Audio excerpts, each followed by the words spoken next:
Good afternoon, everyone. Thank you for attending the 24th Professional and Academic Development Series, PATS.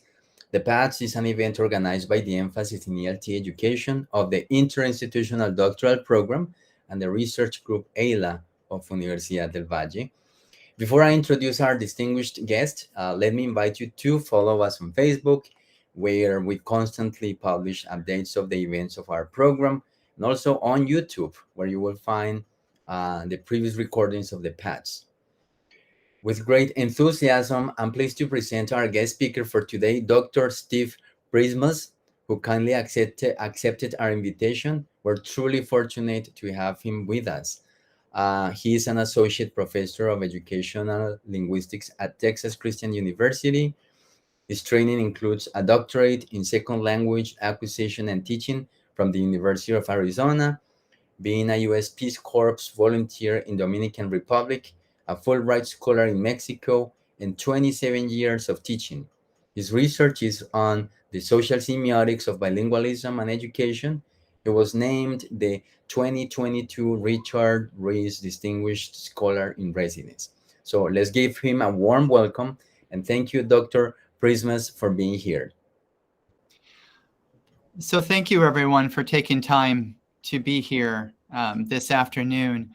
What I would like to share with you today is called "Now You See Me, Now You Don't," which is a common phrase in English for some kind of magic trick. And I actually will be doing a little magic tonight around with storytelling as well and bilingualism. And I appreciate comments that you have and questions that you think of. And we should have time for a discussion after I go through these slides. The screen is a little smaller for me than I had planned, but I want to start by looking at the picture to the left. And it is a picture of a journal of a story that a 14-year-old in Mexico wrote. Those of us who study literacy will immediately recognize the story arc or the story grammar map on the left-hand side. And then you might be able to see it a little bit better than me. I can kind of read from memory a little bit. This story is called La Historia de Antonio. And it begins, I'll just read a little bit. I'm getting old, so I have to do this with my glasses. Antonio vivía en la ciudad de Veracruz. Vivía con su familia, sus papás, dos hermanos. Y ellos estaban de bajos recursos y falta de trabajo, pues no les alcanzaba el dinero suficiente para la comida y gastos de la casa. El papá de Antonio decidió viajar a Estados Unidos para mandar dinero y mejorar su cosa. And this is a story written by a young adolescent about the theme of migration. And he's telling in many ways stories he's heard, stories he's experienced, and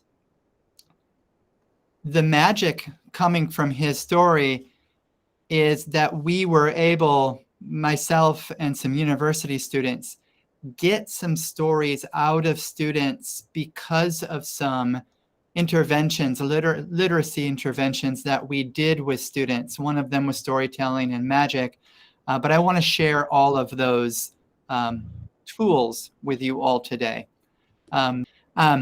Before I continue, I want to thank Dr. Jose Aldemar Alvarez Valencia for this invitation.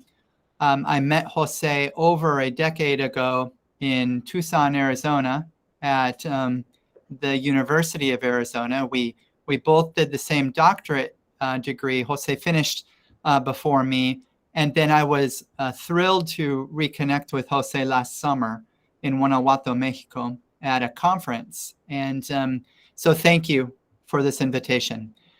I also want to recognize el doctorado interinstitucional en educación with an emphasis in English language teaching for this invitation, la Escuela de Ciencias del Lenguaje, el equipo de investigación en lingüística aplicada, and most importantly, the students in the room.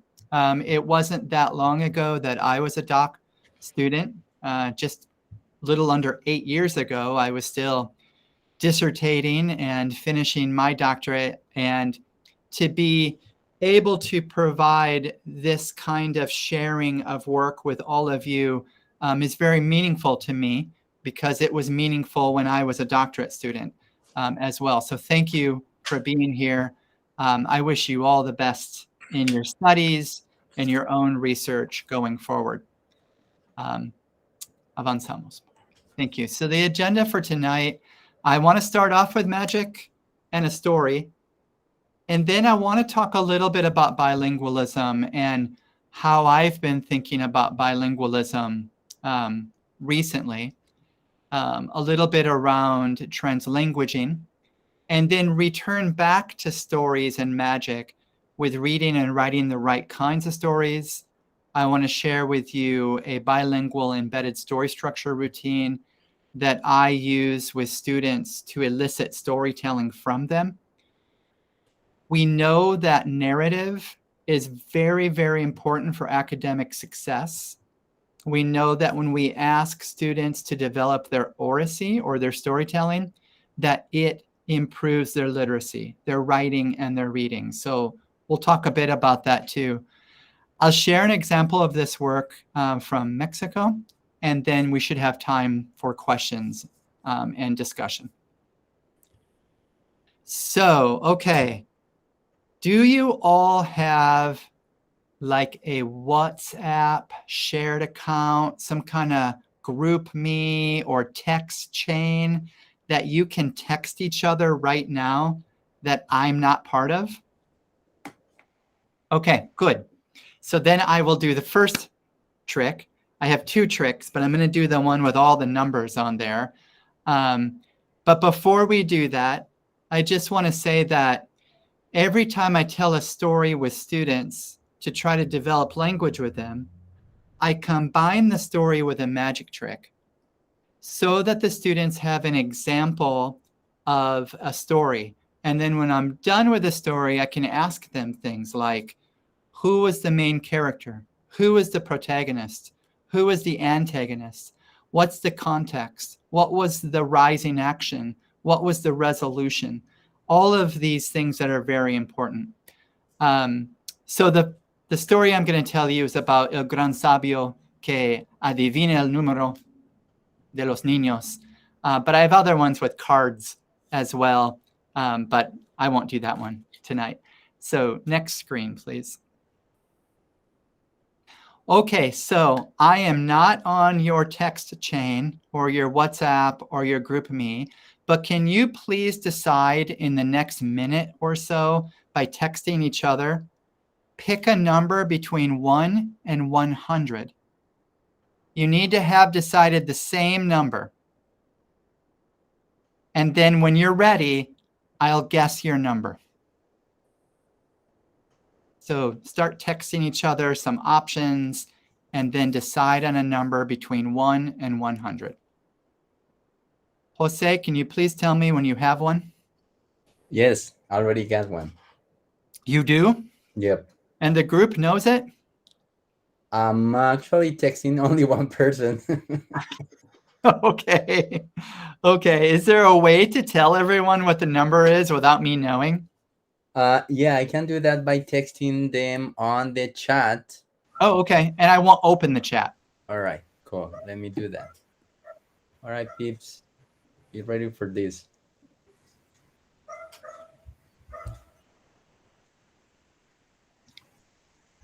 Fun. Okay. Does everyone have the number? Got Yes. it? Okay, good. So if you can go full screen again, Yes. then I can see those little numbers better.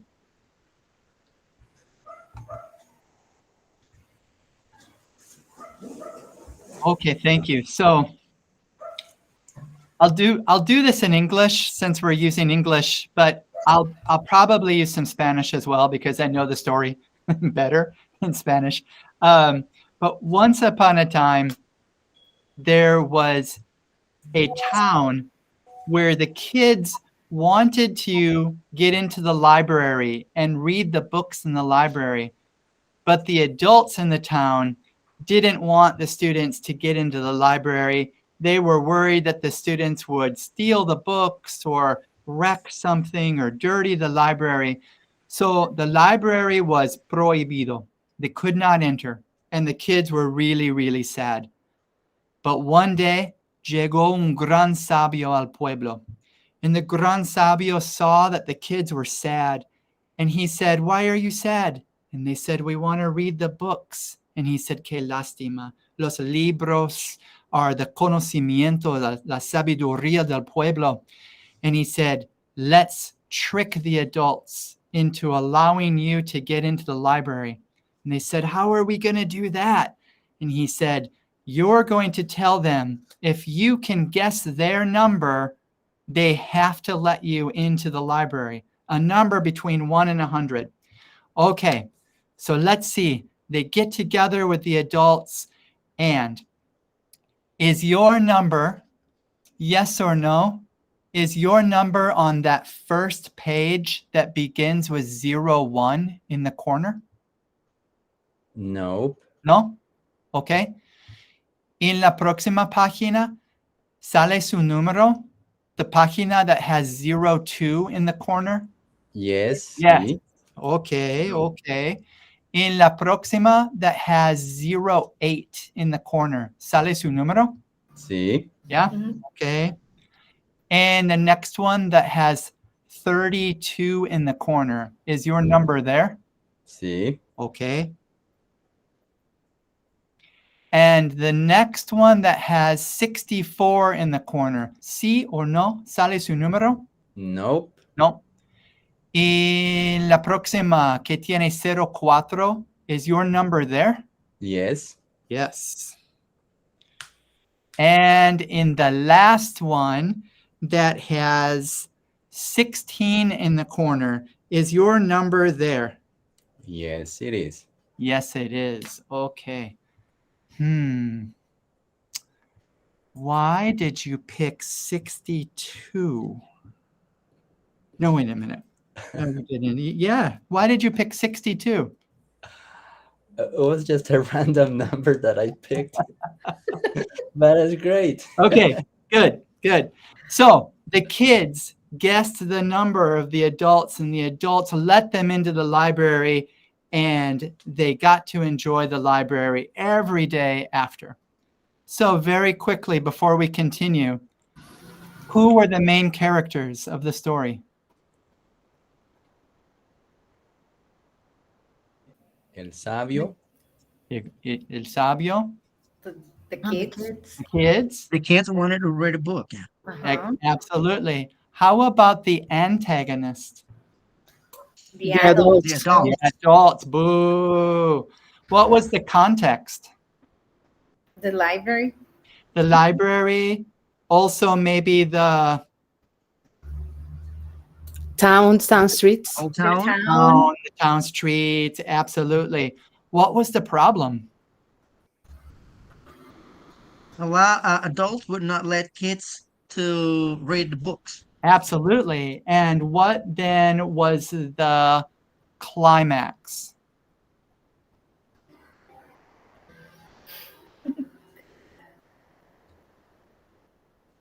Was the when They they should find decided a to play the way trick to on the adults?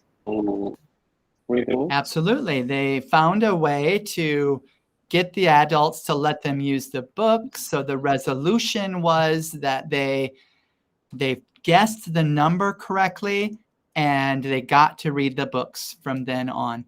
So we'll return to this a little bit, but this is an example of a storytelling with magic. And then also you notice the theme of the story was about books and about reading books, and that books are the knowledge of the pueblo. So thank you for participating with that.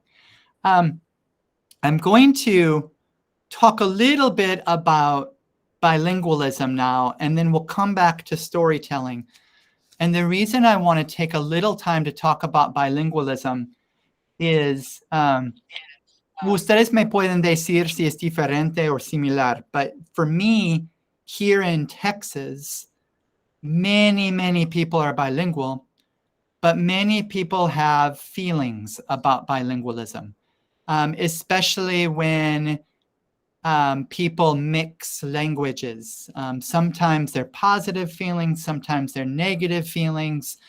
And I mostly see this in school where kids tell stories using more than one language.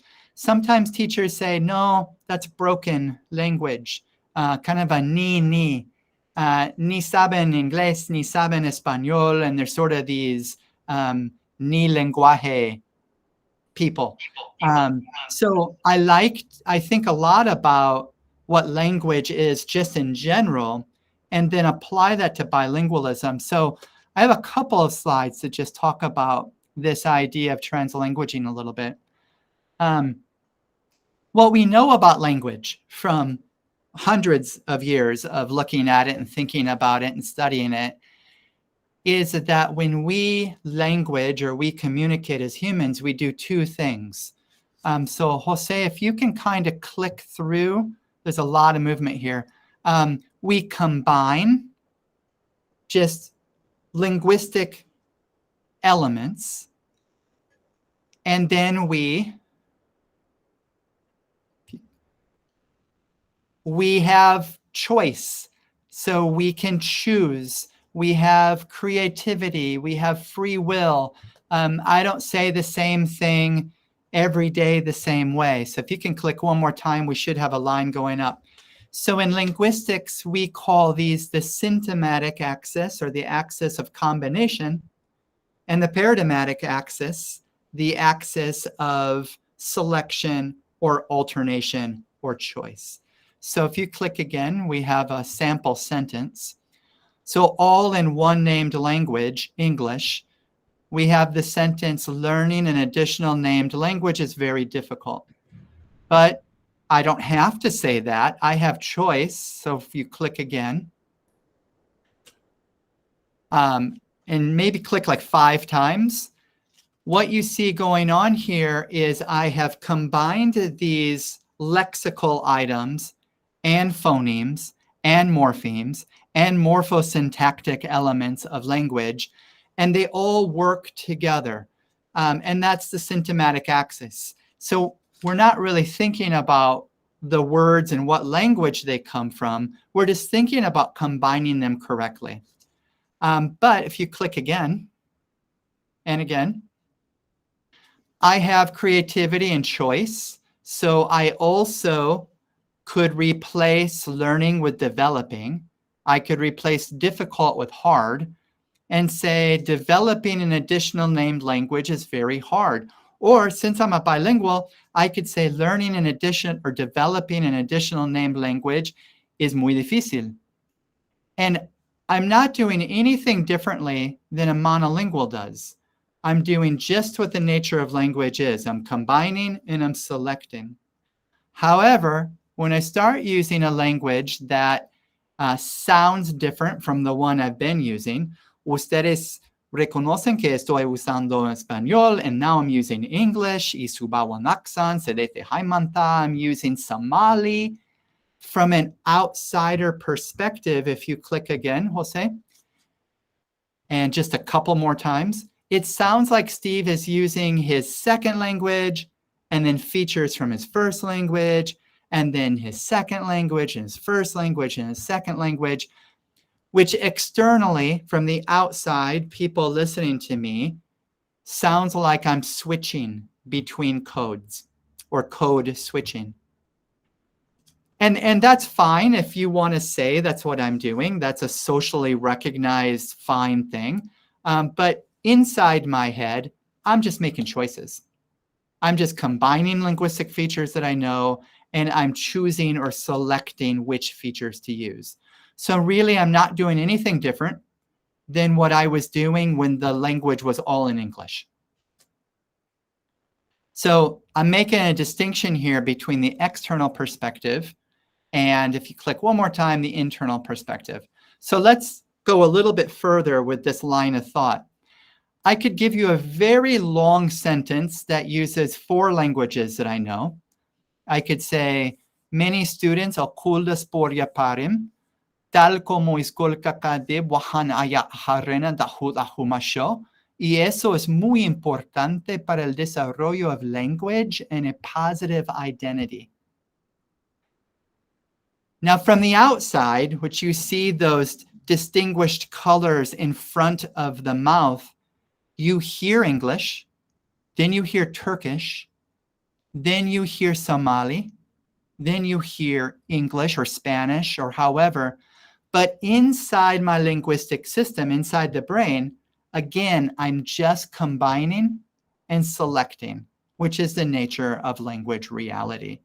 I go quite in detail of this in an article that I published this summer in the International Journal of Bilingual Education and Bilingualism. The citation is there.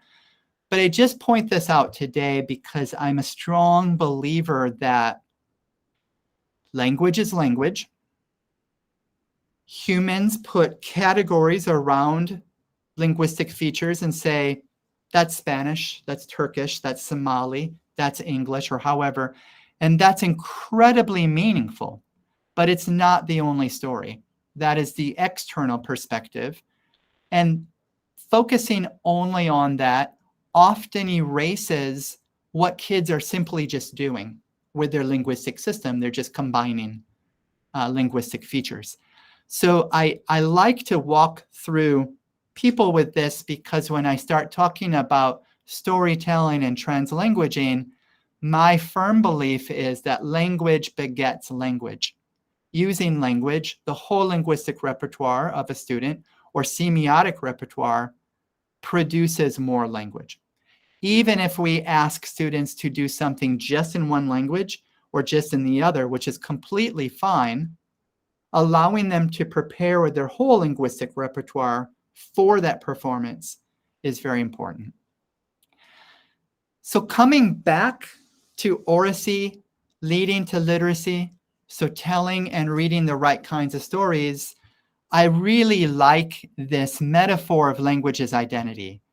And this metaphor of language as identity is built upon a metonym of language for person.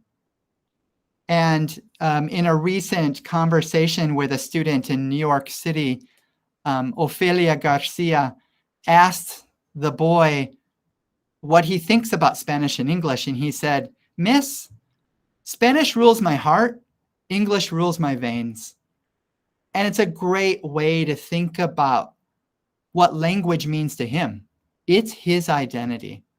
So in some ways that language stands in place for him, which is metonymy, leading to the metaphor of language is identity.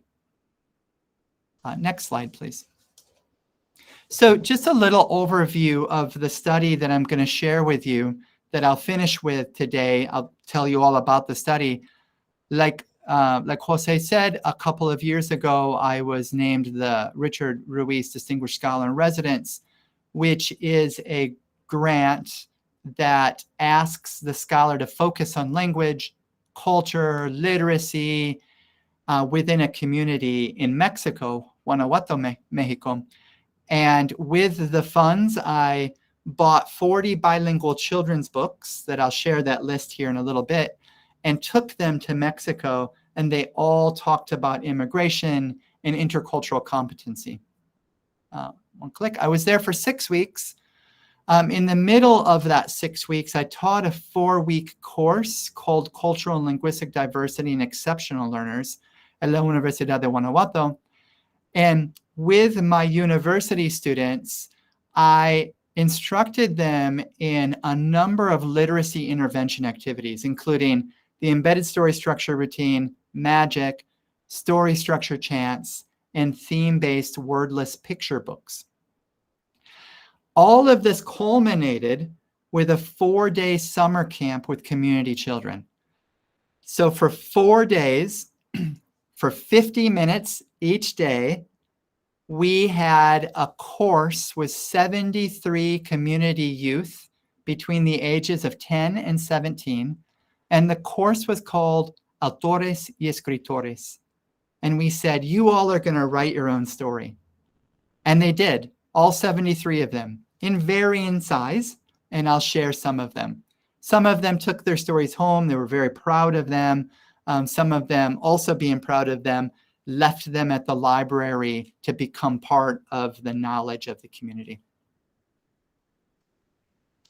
This is just a list of the 40 books that I brought down. Half of them were about immigration and half about intercultural competency. You may recognize some authors. I'm looking at the immigration side and I'm seeing that Gloria Anzaldúa, I don't know if you read Gloria Anzaldúa. She's one of my favorite authors. She wrote a couple children's books. The third one down, La Frontera, El Viaje con Papá, turned out to be a very important book because it was about a boy, a real life story of a boy from Guanajuato, Mexico, who walked with his dad al norte to the United States and who currently lives in Texas, where I live. So there were a lot of connections going on with that book. Next slide, please. So I know that these are a bit borroso and just kind of small, but I just wanted to let you see a little bit about the embedded story structure routine, which was developed in 2007 at the University of Connecticut. And my colleague, Dr. Fajala Luby, and I modified it to make it bilingual. And we used it to facilitate learning about all of the elements that go into a story. I know it's kind of hard to see, but you'll see it starts off with who the characters are, what kind of conflict there is, and then a bunch of questions about rising action and the conflict. In the back, you see that there's a story arc or a story map, and everything has an icon, a visual icon, that we're then able to use in questions. Oh, actually, this is on the next page, Jose, if you want to put it up. Questions to ask while you're reading. And we translated them all to Spanish because we were in Mexico and we were working with kids there.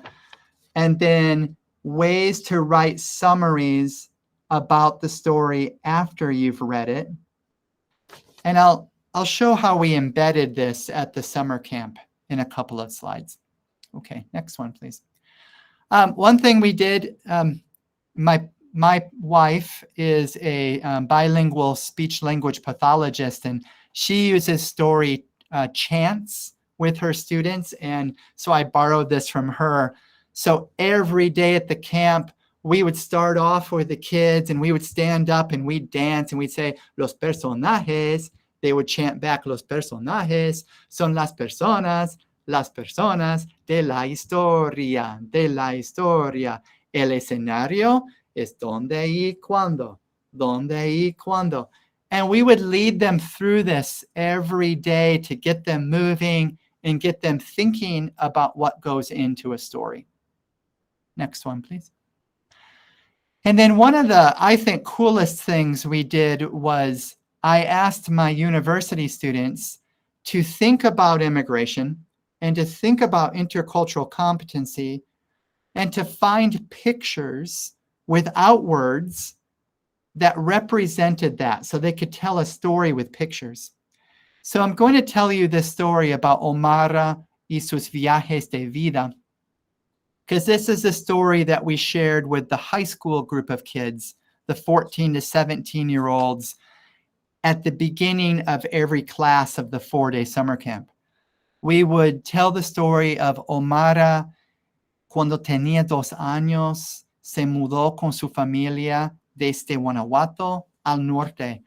Which one is Omara? And the students would gather around, they would look, and they would say, oh, she's probably the one on her daddy's back. Like, okay.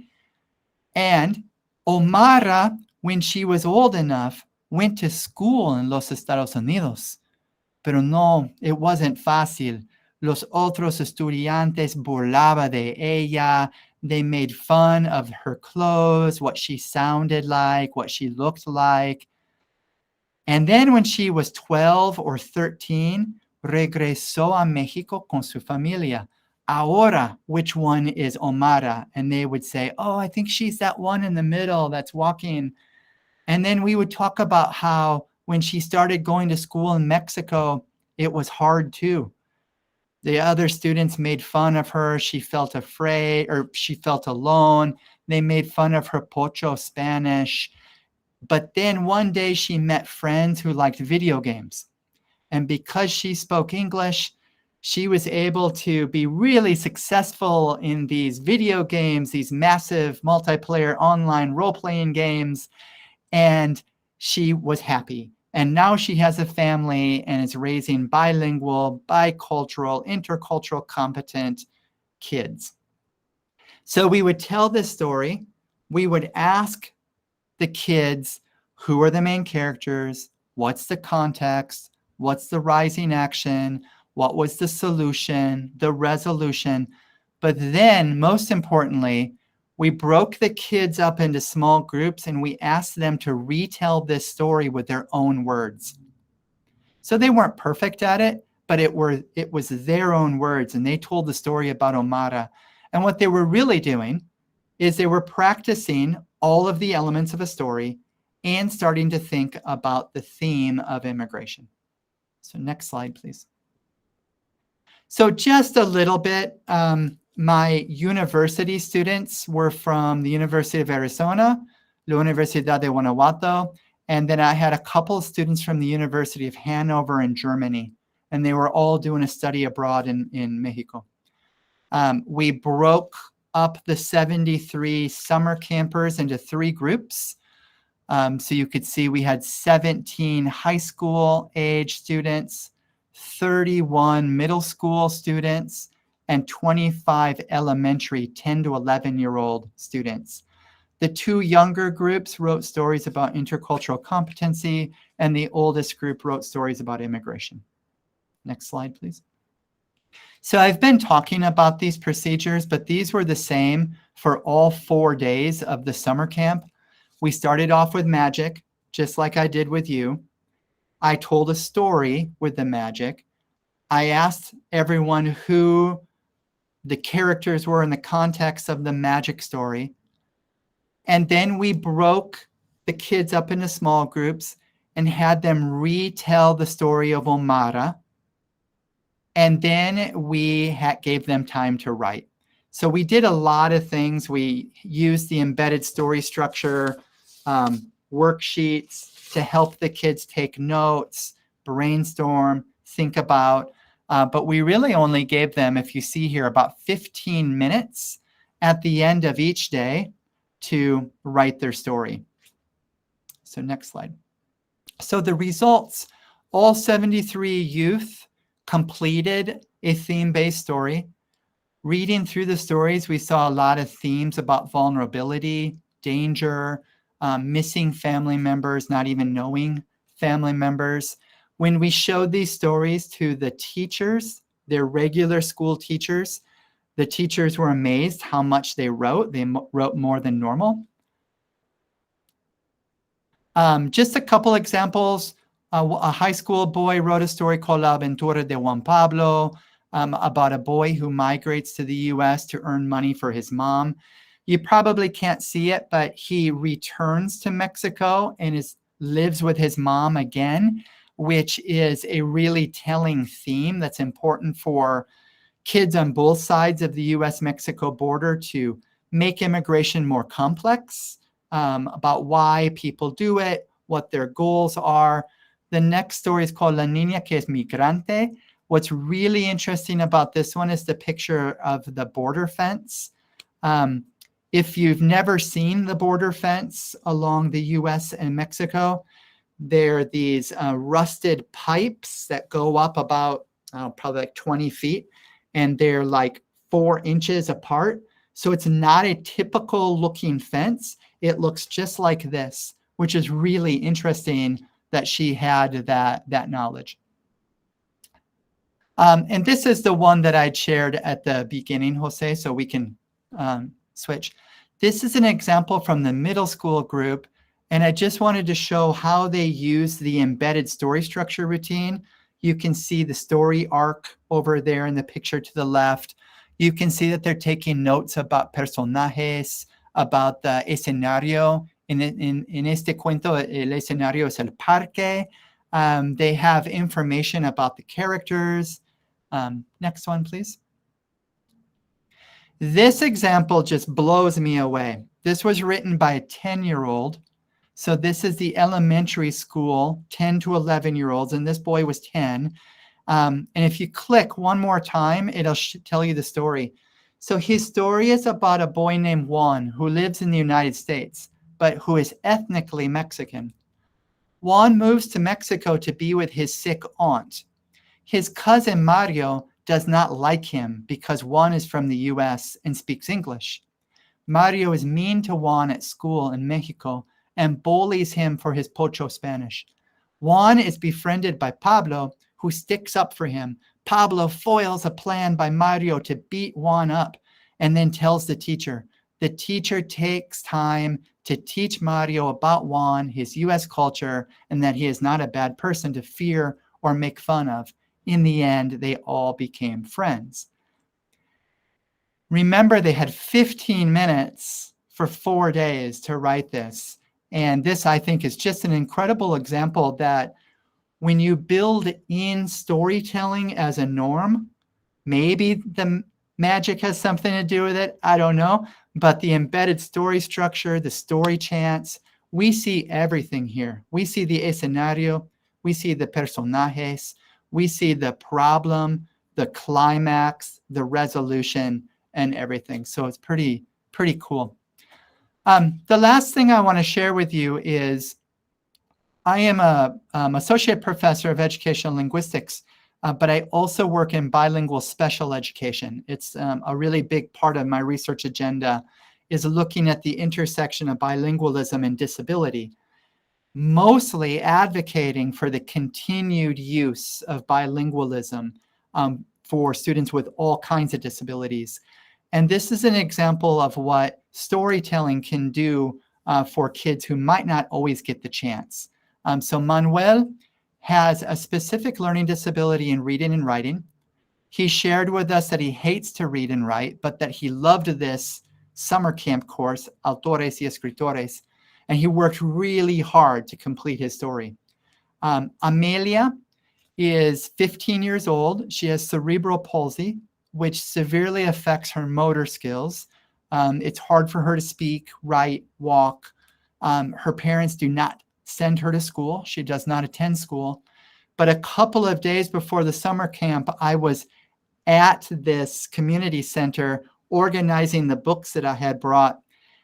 And Amelia came into the room and sat down next to me and started looking at books.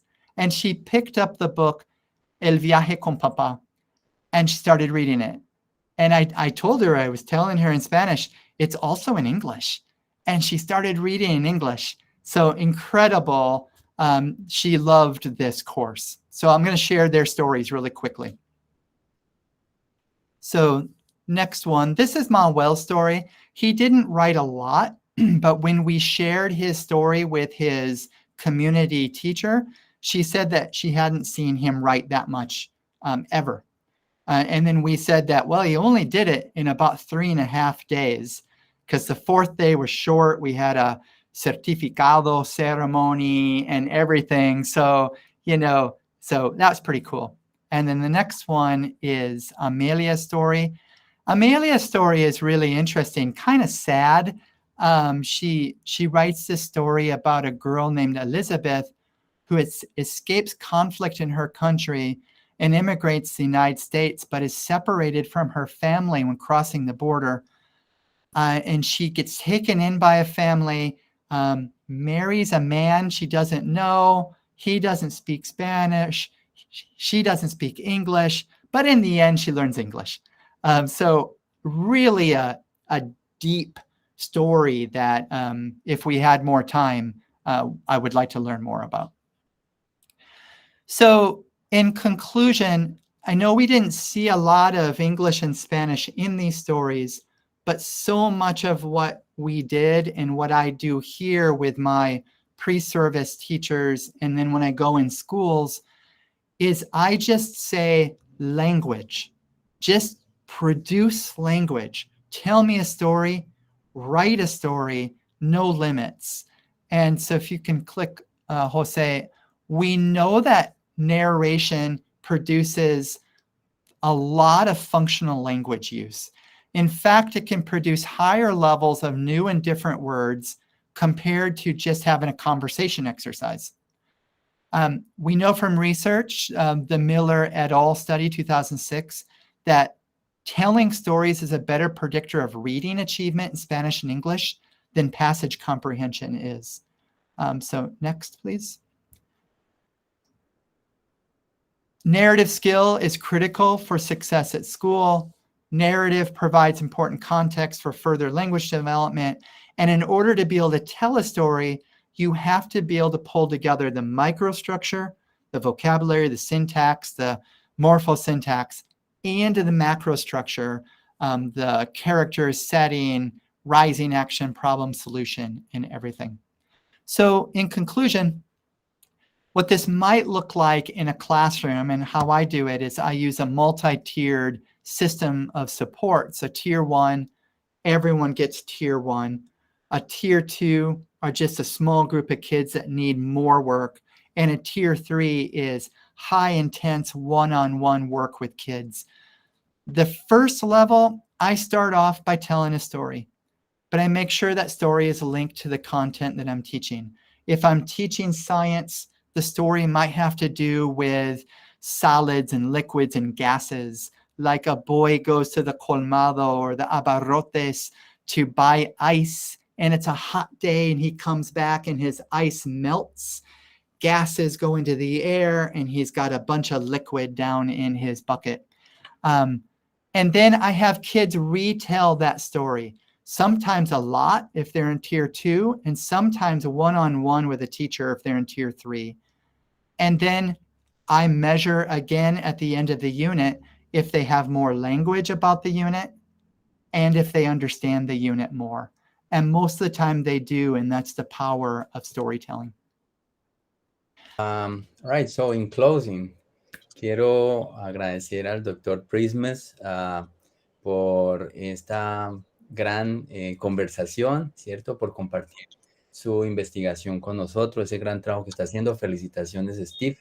Creo que es un trabajo que contribuye mucho a la comunidad, que es lo más importante, y pues también contribuye a todos aquellos que tenemos interés y pasión por las lenguas, por la comunicación, por la interculturalidad y por aportar un poco a la sociedad, ¿cierto? Y a nuestras comunidades.